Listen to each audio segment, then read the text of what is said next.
तुला इथे कोणी बोलायला उठवलं त्याचं नाव असं घडू नये म्हणून मी आवडतं घेईन. पण एवढंच सांगेन, विनम्रता सगळ्या विद्यार्थ्यांनी लक्षात ठेवा. जो विद्यार्थी आपल्या गुरूंप्रती विनम्र असेल, जो विद्यार्थी आपल्या गुरूंप्रती आज्ञेचं पालन करेल, तो विद्यार्थी आयुष्यात कधीही अयशस्वी होणार नाही. आजही मला महाविद्यालय सोडून 20-25 वर्ष झाले, पण महाविद्यालयाचा प्रत्येक प्राध्यापक वर्ग, प्रत्येक आदरणीय गुरुवर्ग मला आठवणीने कॉल करतात. आणि मी पण गुरुपौर्णिमेच्या दिवशी आणि शिक्षक दिनाच्या दिवशी त्यांना आठवणीने कॉल करून त्यांना त्यांच्याप्रती विनम्रता व्यक्त करतो, त्यांच्याप्रती कृतज्ञता व्यक्त करतो. का आई आणि वडील आपल्याला जन्म देतात.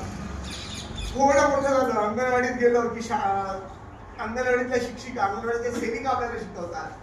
त्याच्यानंतर मराठी शाळेतले शिक्षक आपल्याला शिकवतात.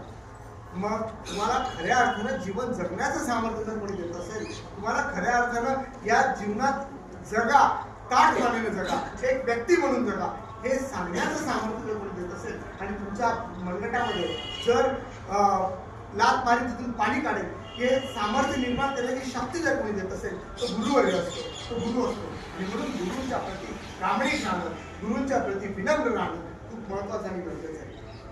मला आठवतं काही वर्षांपूर्वी सानेगुरुजी प्रांगणात मला वाटतं योग बिरादरीच्या अतिशय सुंदर कार्यक्रम झाला होता. श्री गुरुनाथच्या विषयावरचा तो कार्यक्रम होता. आणि मग त्यावेळी लक्षात येतं की ज्या स्त्रीला आपण गर्भातच मारून टाकतो, त्या स्त्रीचा उदय झाल्यानंतर, त्या स्त्रीचा जन्म झाल्यानंतर